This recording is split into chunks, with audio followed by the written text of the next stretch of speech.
A good HMO will often produce more than £1,000 profit per month, and for most people they don't need many of these before they are earning more from their property than they are from their day job. However, with all the changes that are going on in the market, and particularly councils clamping down on Article 4 and the creation of new HMOs, is it still viable, and can you produce quick cash flow from them?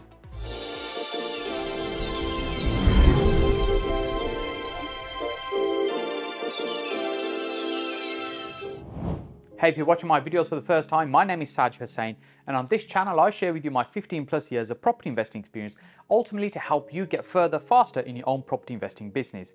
This is episode 2 of a quick cash flow series, and in this series what we want to do is be able to share with you strategies and tactics that you can use to create cash flow quite quickly. However, when we think of HMOs, we certainly don't think of quick cash flow, so how is it that we can get those two to work together? The way we do that is by using a technique called rent to rent, or rent to HMO more specifically. And what we mean by that is you're controlling a property rather than purchasing and owning it, with a view to be able to run it as a HMO so that you can generate much more income from it. But before we get into that, let's roll back a few steps and just be clear what a HMO exactly is. A HMO is seen as 3 or more people that are not related to each other living together. So for example, if you've got a family of say 6 or 7 people, that's not a HMO because they are all related to each other. But if you've got 4 students living together, that would be a HMO. The idea being from the tenant perspective that they can still live with other people rather than having to live on their own. And often these HMOs are fully furnished, meaning you don't actually need to bring anything with you other than your bedding and your clothes ready to move in. It does mean living with other people and sharing facilities such as kitchen and bathrooms, and for some people they're very happy to do that, and other people it may be that's all they can afford and that's what their budget allows, which is why they'll choose to live in a HMO. From the investor and landlord perspective, the reason we want to own and run HMOs is really for the cash flow. They produce significantly more income than, for example, a typical single let unit would do that's either let to an individual, a couple or a family. Most good businesses are based on understanding there's a significant demand for something and there's a gap in the market that you can fulfill and hence create that business. With HMOs, that gap in the market is the entry-level living accommodation that most people want to get into and maybe have it as their first home. Why I believe now is the right time to be doing this is because I think there's going to be a huge spike in the demand for this type of accommodation. Primarily because the cost of living is now increasing significantly and more people are only going to be able to afford to be able to get onto the property ladder in this way, i.e. have their first home using this method, as opposed to being able to, for example, rent a studio. Because if they did go and rent a studio, they've got to buy all the furniture to kit it out, they'll have all the running expenses as well, all the utilities such as gas, electric, water, council tax, TV license, internet. All of these will be additional costs. Within a HMO, these are often all rolled up into one bill that they pay each month, which is the rent inclusive of all the bills. So the affordability is one key factor why we're going to see a growth in this sector. But of course, the other is the rise in co-living. More and more people like the idea, and it's becoming more acceptable and becoming the norm of living with other people together as opposed to living on your own. So how is it as a person that's running the HMO that you can make so much profit? Well, let's say you're renting the rooms out individually. Let's say you have a house where you can rent 6 rooms out. So you've got 6 people paying you rent. So in this example, let's say they're paying you £500 each. So you're collecting a total of £3,000 rent in a month. It may be that you've rented that property from the landlord. You're paying them say maybe £1,500 a month. You might have had to do some work in terms of either making it compliant, furnishing the property, getting it operational, up and running. Or it may be that it was already up and running, in which case often you probably have to pay more rent for it. Then let's say your running costs are around £800 a month. This is for all the utilities, so your gas, electric, water, council tax, cleaners, gardeners, internet. Really you want to make it as inclusive as possible for the tenants, not having to pay anything over and above their rent. So in this example, you're collecting £3,000, you're paying £1,500 to the landlord, you're paying about £800 out for utility costs each month, you're left with about £700. So in this example, you're not hitting £1,000 profit a month, but nevertheless, it's still very profitable because each deal will be different. It will depend on how much money you're putting up front and what rent you're able to generate for each room that you're renting out.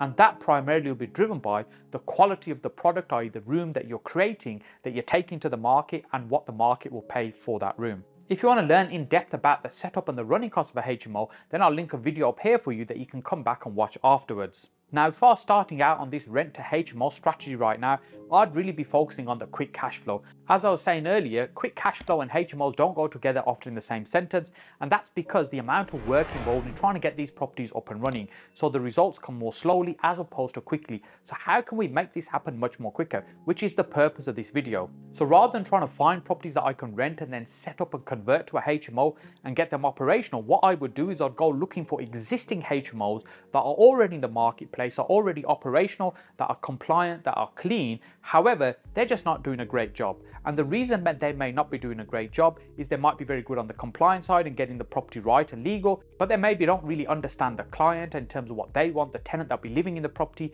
in terms of the style, the design of the property. It may not be great on their accounting side as well, or even the marketing. Your job is to come in to agree a deal with the owner of that property and say, hey, look, what if I was to pay you probably something very similar to what they're already getting minus all the costs? Maybe something a little bit less than that, but they're not going to have any of the hassle, the voids, the headache in terms of running and operating that property. And your job is then to be able to turn that property around, make it much more attractive. Now, that doesn't mean you're fitting new kitchens and bathrooms. What I'm talking about is a couple of colored feature walls, maybe some interior designing, some styling, making it much more attractive, some soft furnishing. So that way, when you're doing the photography and the videography, really it's more about creating a lifestyle that people are aspiring to and something that people will want to rent because it stands out way more than the other properties being advertised on the market. Now, you may be thinking right now, hey, I hear you, but that's going to cost a lot of money. Here's the thing. It doesn't have to cost a lot of money. It's just understanding the little bits of detail like that to be able to present something in a better way. But more importantly, is understanding your client, the market, the tenants that are going to be living in the property and what is it that they want. Of course, there's always different types of buyers in any marketplace. So there'll be some people that want an entry-level product that's nice and cheap and that's really going to serve their needs. And there'll be other people that want something much more nice and much more desirable.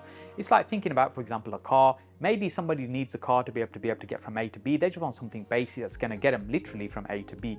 And other times somebody wants something much nicer, bigger, faster, brighter, red, whatever it might be, because it makes them feel good. And ultimately they will pay a premium to be able to have a product like that. So when we translate this into the HMO market, you've got your social housing at the entry level, you might have student housing, then you might have blue collar workers, which are people that are working, they've got a job, but maybe not the high salaries. And then you've got white collar or professional HMOs, where you've got people on fairly high salaries. For example, there might be trainee doctors, trainee accountants, that really are people that can afford to stay somewhere nicer. And what we're talking about here is to take an entry level product, to make it much nicer than it already is, to be able to service that need. And effectively, you make the gap in between those two, which is your profit.